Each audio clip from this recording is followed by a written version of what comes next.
in cities across the country. Even families earning over $100,000 a year are barely making it to the next paycheck. This isn't just about the poor anymore. Middle and upper middle class Americans are slipping into the same trap.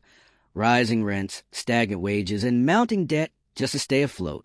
The dream of financial security has eroded so quickly that basic necessities now come with impossible trade-offs. Don't get fooled by the label. Subscribe now to uncover what's really behind your favorite brands. And get the truth big food doesn't want you to see. Rent or groceries, gas or credit card payments. It's a quiet emergency happening in plain sight, reshaping what it means to be doing fine in America. Beneath the surface, this crisis reveals a system buckling under the weight of its own contradictions. Decades of policy failure, inflated housing markets, and unchecked corporate consolidation have turned shelter into a high-risk commodity and forced millions into cycles of rent and debt dependency. Billions are spent managing homelessness without ever solving it. And as more Americans find themselves locked out of ownership and stability, the future points toward a society built on permanent renting and economic fragility. Without structural reform, this is no longer a warning. It's the new reality. In 2025, the United States is staring down a crisis it refuses to call by its real name: collapse. Millions of Americans are teetering on the edge. Not just the poor, not just the unemployed, but middle-class workers, families earning six figures, people with degrees, full-time jobs, and steady work, all living paycheck to paycheck with no savings, no cushion, and no way out. This is not a temporary downturn. It's the new normal, and it's brutal. More than 60% of Americans are now living one unexpected bill away from financial disaster. The number of high-income households, those earning over $100,000 a year, reporting that they cannot save has spiked. This is no longer about luxury or laziness. It's about survival in a system that punishes even stability. People aren't overspending. They're just trying to stay afloat and failing. Housing is at the center of it all. Once a symbol of stability, it has now become a financial weapon. Shelter, the most basic human need, has been transformed into a speculative asset, controlled by corporate landlords and investment firms. The American dream of homeownership is slipping further away as rent soars, mortgages remain out of reach, and starter homes are snatched up by hedge funds before families even get a chance to bid. Owning a home has become a privilege. Renting is now the trap. The rental market is increasingly dominated by institutional investors, companies that don't care about community or dignity, just profit margins. With every rent hike, every fee, every lease clause written in legalese, more Americans are forced into financial dependence. There's no pathway to equity, no chance to build wealth, just an endless cycle of payments to corporate landlords who own more, charge more, and care less. This is not just a housing issue. This is an economic failure at every level. Wages have been stagnant for decades. Adjusted for inflation, most Americans are earning less today than they were 25 years ago. Meanwhile, the cost of everything, food, energy, childcare, education, healthcare, has skyrocketed. You don't need a degree in economics to feel it. You see it at the grocery store. You feel it at the gas pump. You hear it when your landlord tells you rent's going up again next month. And when you can't make ends meet, there's only one place to turn: debt. Credit card balances are exploding. Americans are using high-interest credit just to buy groceries and pay utility bills. Not vacations, not luxuries, essentials. And that debt comes with late fees, compounding interest, and declining credit scores. It's a treadmill where the only thing accelerating is the speed at which you fall behind. We're witnessing a transformation. What was once society built around ownership is becoming a nation of renters, not just renters of homes, but stability, dignity, and security. You don't own your home. You don't own your car. You don't even own your time, because your time is leased to jobs that barely keep you afloat, while your money vanishes into debt repayments and inflated living costs. And then there's homelessness. Despite billions in spending, the number of people without shelter in America continues to rise. Tent cities are no longer anomalies in coastal metros. They are spreading across the Midwest, into suburbs, into communities that once thought themselves immune. The problem isn't being solved. It's being managed. Poorly. Policies are reactive, not preventative. Resources are scattered, mismanaged, and often never reach those in need. Billions are spent on bureaucracy and temporary fixes, shelters, policing, enforcement, while the root causes are left untouched. Housing is still unaffordable. Wages are still stagnant. Debt is still swallowing families whole. The result? A generation is being pushed out of stability and into survival mode. And when survival becomes the only goal, mental health deteriorates. The sociological consequences are everywhere. Rising depression, burnout, family breakdown, hopelessness. Communities are unraveling, not just economically, but emotionally. This is what happens when a system protects itself instead of the people it was meant to serve. The policies on the books don't reflect the reality on the ground. Zoning laws prevent new affordable housing. Rent control is gutted by lobbyists. Federal housing programs are underfunded or choked by red tape. And the rhetoric? It's always about personal responsibility and fiscal discipline. But responsibility doesn't build affordable homes. Discipline doesn't raise wages. And you cannot outwork a system that is structurally broken. The truth is hard. The current economic and housing framework is rigged to benefit those at the top, corporations, financial institutions, and real estate investors, while everyone else fights over the scraps. The system's inertia isn't accidental. It's protected, it's profitable, and it's devastating. Every year we delay real reform, the middle class shrinks, ownership declines, dependency grows, and the longer this goes unchallenged, the more normalized it becomes. We are raising a generation to believe that lifelong renting, chronic debt, and financial precarity are simply how life works. That's not society. That's servitude. Without major intervention, this trajectory ends in permanent inequality. A nation where ownership is reserved for the elite and everyone else exists in a permanent state of economic fragility, exploited, exhausted, and expendable. That's not hyperbole. That's the path we're on. And no, the private market won't save us. The free market had its chance. What it delivered was record profits for landlords, more foreclosures, more evictions, more despair. What it didn't deliver was affordability, stability, or equity. Real solutions start with radical change. Housing must be treated as a right, not a luxury. Wages must rise with costs. Debt must be regulated, not weaponized. And public policy must shift from managing poverty to eliminating its causes. That means building affordable homes, now. Not through private-public partnerships that never deliver, but through direct investment. It means strengthening tenant protections, enforcing rent caps, and expanding access to social housing.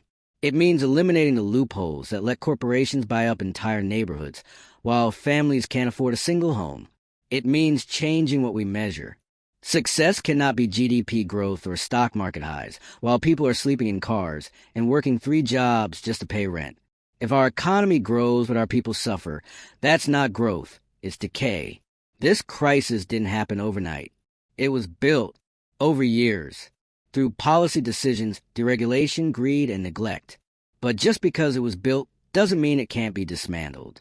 The real question is whether we have the political will to do it, whether we will stop treating homelessness and debt as unfortunate side effects and start recognizing them for what they are, warnings of collapse. The conversation cannot stop at sympathy. It must move to structural reform. It's not about helping the poor manage poverty. It's about ending it. It's not about treating homelessness as a nuisance. It's about housing people, period. Because without that, we're heading toward a future where the idea of economic independence is a relic, where working hard no longer means getting ahead, but staying alive, where the American dream is remembered the way people remember old fairy tales, with nostalgia and disbelief. If that future doesn't sit right with you, if you're tired of hearing the same empty promises while more people fall through the cracks, then speak up. This is about you, your neighbors, your city. Like this video. Share it. Leave your thoughts in the comments. And subscribe to stay engaged as we continue to hold power to account and demand the reforms America desperately needs. There's no polite way to say this anymore. America's economic engine has derailed, and millions of people are being dragged under the wreckage. The idea that this is still a functioning middle-class society is a lie. It's a branding campaign masking a country where even people with stable jobs, decent salaries, and college degrees are hanging on by a thread. In 2025, living paycheck to paycheck isn't an exception. It's standard. It's mainstream. It's middle class. When someone making over $100,000 a year can't afford to save, can't buy a home, and can't survive a medical emergency without maxing out a credit card, we are past the point of warning signs. This isn't a blip. It's a full-blown systemic failure. And it's only getting worse. Because the real crisis isn't just that people are broke. It's that they're trapped. The American economy has evolved into a survival loop. Rent, debt, repeat. It's a cycle where every dollar earned is already spoken for by the time it hits the account. Housing, utilities, childcare, groceries, insurance, gas. And what's left? Nothing. Because there is nothing left. That is not financial management. That is a slow, managed collapse. And for millions, the only lifeline is credit. Not as a tool, but as a crutch. Basic survival, food, gas, medicine, is being financed at 25% interest. One missed payment, and the spiral begins. Late fees, interest hikes, credit score drops, and suddenly the cost of everything rises. Not because your behavior changed, but because the system penalizes hardship. In America, being poor is more expensive than being rich. So what's the long-term strategy? There isn't one, because we've stopped talking about solutions and started talking only about mitigation.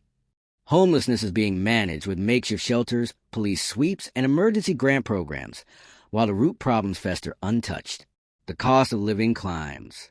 Real wages stagnate. And the housing market? Owned and controlled by firms whose only mission is profit. This isn't accidental. It's engineered. For decades, houses have been turned into an asset class, something to be hoarded, flipped, and traded like stocks. This commodification of shelter means that homes are no longer built or sold to be lived in. They're built to make money. And when your shelter is someone else's profit margin, the outcomes are predictable. Higher rents, fewer protections, and no path to ownership for working families. This is not an opinion. It's policy.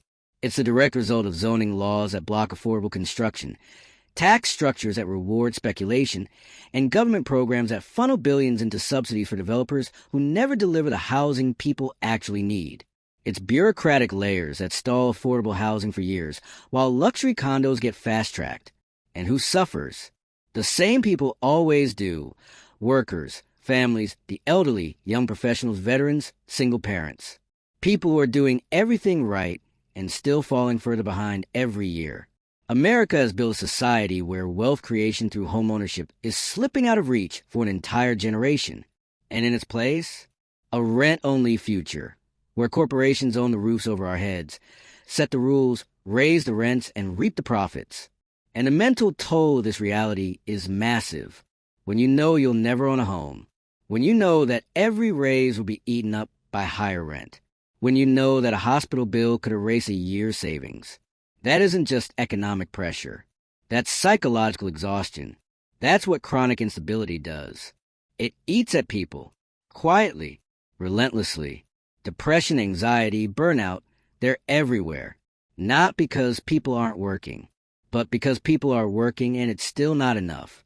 That dissonance is soul-destroying, and it's spreading. You can see it in schools, where children are falling behind because they're housing insecure. You can see it in hospitals, where stress-related illnesses are climbing. You can see it in workplaces, where turnover is rising and productivity is falling. Not because people are lazy, but because they're exhausted. They're running on empty. And yet, what's the national response? Band-aids. Grants that run out before they reach the ground. Tax credits that only help if you're already wealthy enough to qualify. Pilot programs that never scale. Rhetoric about resilience while people sleep in cars and scrounge to pay rent. The government keeps throwing money at the crisis, but without structural reform, it's like watering dead soil. Billions are spent, but where does it go? It gets lost in layers of agencies, siphoned by consultants or delayed by red tape. Meanwhile, people are still on waiting lists, still living in tents, still getting evicted, still borrowing money to buy dinner. And the worst part? This level of collapse is being normalized. We are raising a generation that sees homelessness not as a rare tragedy, but as an expected outcome. We are raising kids who don't ask when they'll own a home, but if they'll ever be able to move out at all. A society that once prized independence and ownership is turning into one where survival and lifelong renting is a baseline. That is not the future people were promised. That is not the contract Americans signed up for. But the way out will not come from tweaks. It will not come from well-meaning committees or inspirational speeches. It will require something this country hasn't done in decades. Admit the system is broken and rebuild it.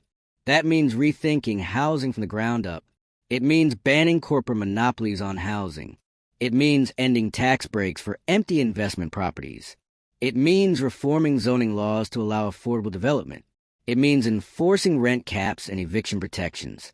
It means building social housing, public, dignified, livable housing that's permanently affordable. It means raising the minimum wage, not to make headlines, but to make rent. It means treating healthcare, childcare, and education not as financial burdens, but as basic services. Because as long as the cost of existing in America keeps rising while wages stay flat, this crisis will not end. It will grow. It will consume more families, more cities, more futures. The real question is not whether we can fix this. It's whether we're willing to. Are we willing to challenge the idea that markets alone can solve what they help create? Are we willing to stop managing suffering and start ending it? Are we willing to prioritize people over profits? Because if we're not, if we keep doing what we're doing now, then the trajectory is already set. A society of lifelong renters. A nation where debt is a default. A country where the middle class is a fading memory and homeownership is a museum piece. We don't have to accept that future, but we do have to fight for something better.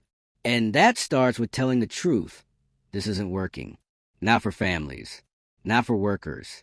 Not for the future. It's time to raise the standard. Not just for what we expect from our economy, but for what we demand from our leaders. No more lip service. No more delay. No more pretending that handing out one-time checks or launching a new app will fix decades of decline. People don't need help managing their poverty. They need the poverty to end. They need stability, ownership, dignity. They need a system that serves them, not one that devours them. There's a brutal irony in all of this. America is wealthier than it's ever been. Corporate profits are at record highs. Billionaires are multiplying. Stock markets soar. But walk outside in any major city, from Los Angeles to New York to Phoenix to Atlanta, and you'll see the truth. Rows of tents lining sidewalks. Families sleeping in cars. Seniors working full-time jobs just to afford rent on a one-bedroom apartment. Veterans begging for spare change in front of luxury condos owned by hedge funds. This is a contradiction of 2025. Astronomical wealth on one side of the street and unrelenting poverty on the other. And it's growing more visible, more grotesque. The American system at this point doesn't just allow homelessness. It manufactures it. It protects the mechanics that create it. It shrugs off every evicted family, every working parent priced out housing, every child living in a car with the same cold logic. That's just how the market works. But the market is not some force of nature. It's designed. And right now, it's designed to keep poor people poor, renters renting, and wealth hoarded at the top. And when you push a population this hard, this long, you don't just create an economic problem. You create a social crisis. People lose faith, not just in the economy, but in the idea that the system will ever work for them. That disillusionment leads to isolation, resentment, and in some cases, radicalization. This isn't theoretical. You can see it. People are tired of working multiple jobs and still being behind on rent. Tired of chasing gigs and side hustles while being one emergency away from losing everything. Tired of being told to budget better by politicians who own 3 homes and fly private. It's not laziness. It's not irresponsibility. It's exhaustion. It's what happens when society asks its people to give everything and offers nothing secure in return. And the younger generations, they're checking out completely. They're not buying the myth that hard work equals success because they watch their parents work hard and fall further behind. They've watched friends graduate with debt, take jobs with no benefits, live with roommates into their 30s, and still get priced out of home. So they stop believing in the system.